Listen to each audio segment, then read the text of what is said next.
When trouble strikes, Flagler County Emergency Services is ready.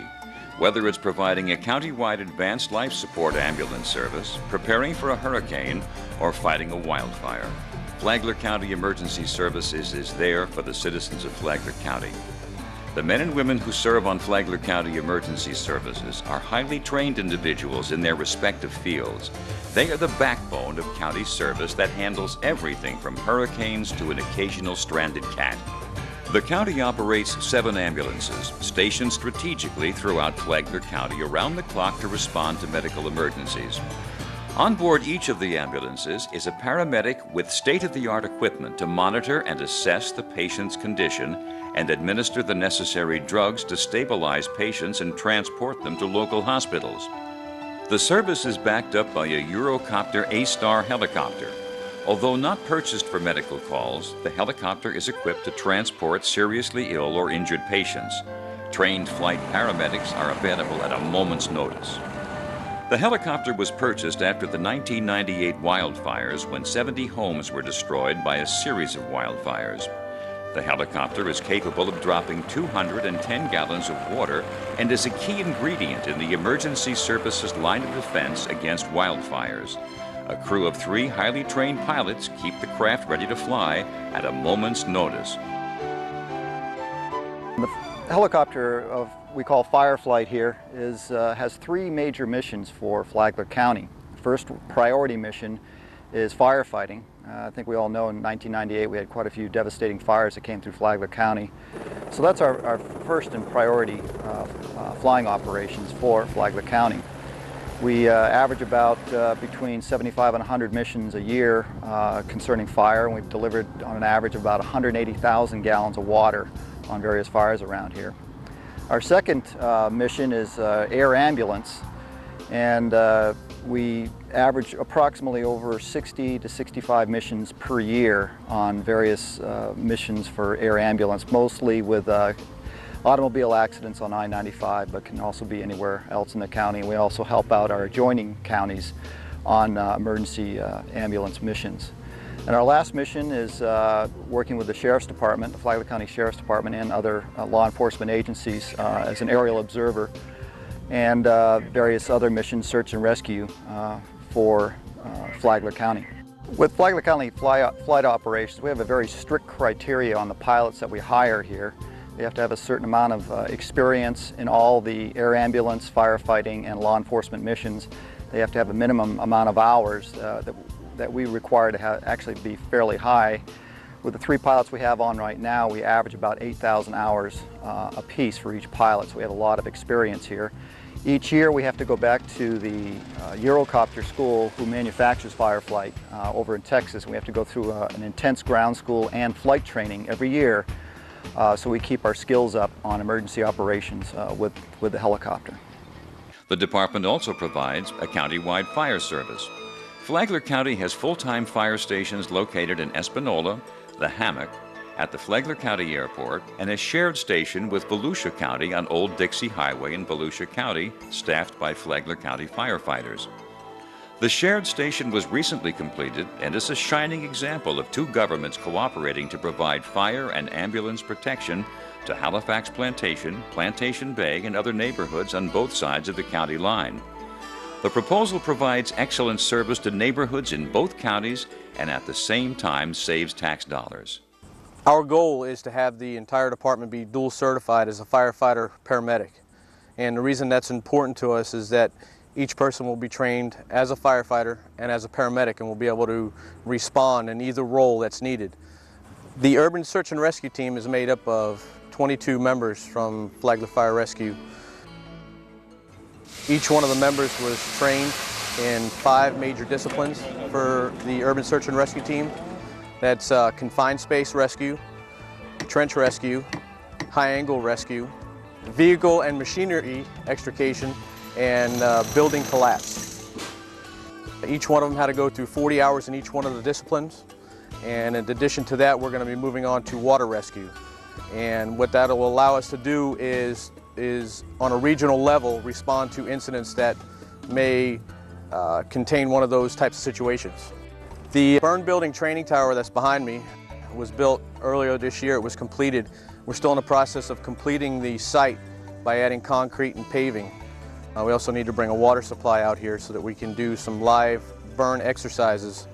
The burn rooms are coated with a substance called Pagilite, and that allows us to burn up to 1,200 degrees inside the rooms. And this will be the only type of live fire training the firefighters will be able to have.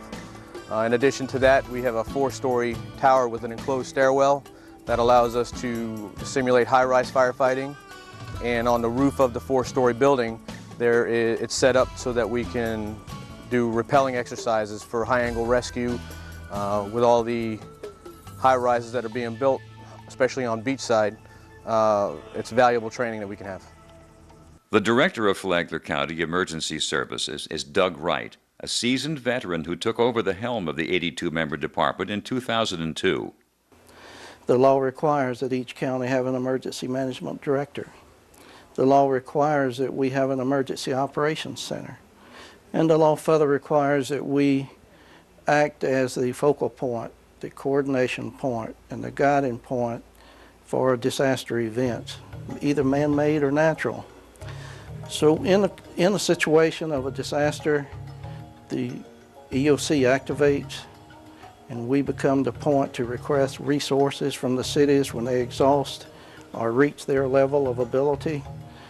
When we can't help them from the county level with further resources, we go to the state, and if that doesn't work and the state has exhausted its resources, then there's a national response plan through the federal government. And in this room you see emergency support function positions. An emergency operations center serves everybody in the county, every municipality, every agency. After 3 successive hurricanes in 2004, the need for a new emergency operations center became apparent. The storms also prompted several other improvements in how Flagler County communicates with residents and with everyone involved in the emergency management effort during hurricanes and other disasters.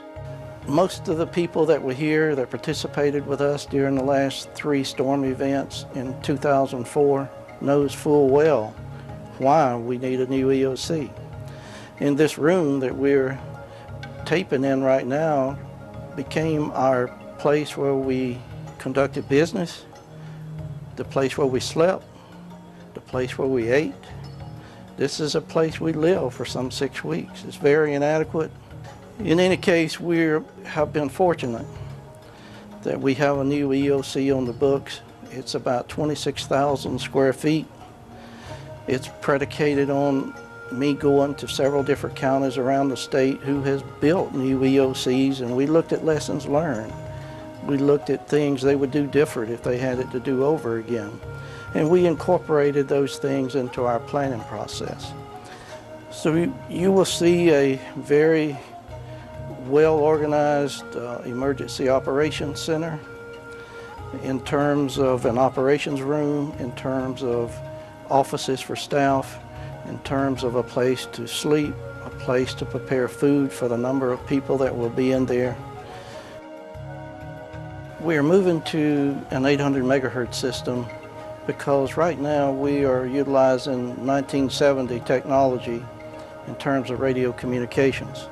It has limited channels where one transmission interferes with another, and that could be a very deadly situation. We're moving to the 800 system, so we will have state-of-the-art communications. The board has approved a $10 million system. It includes the user equipment and it includes the backbone, our infrastructure. This will be a 5-tower, 7-channel system, and it's digital.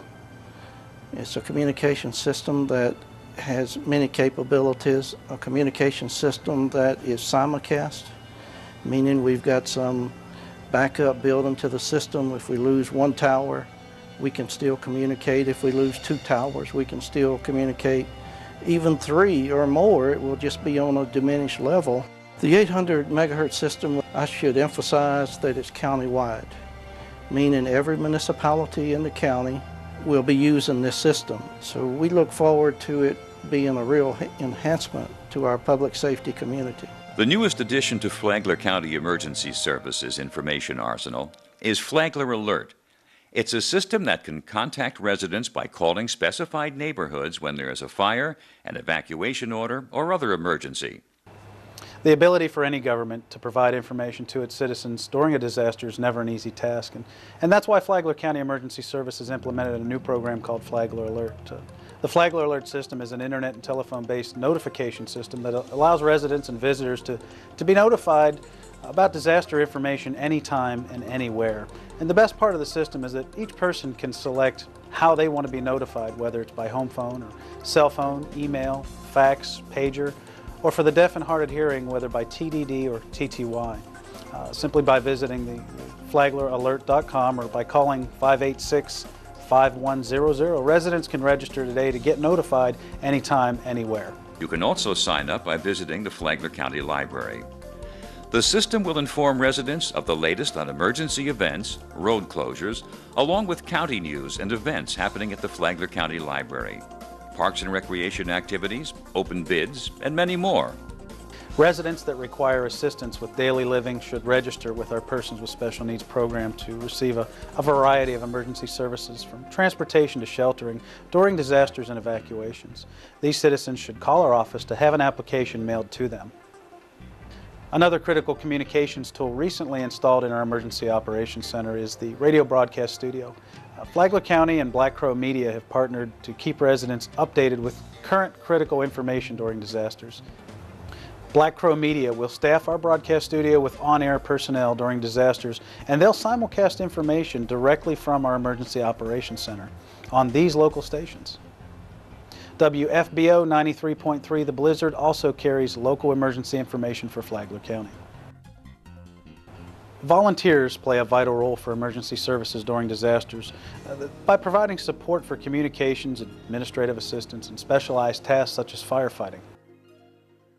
Whether it's a fire, a medical emergency, or a hurricane churning in the Atlantic, Flagler County Emergency Services personnel and equipment will be there assisting all Flagler County residents, transporting patients, providing calm professional service and information for those in need.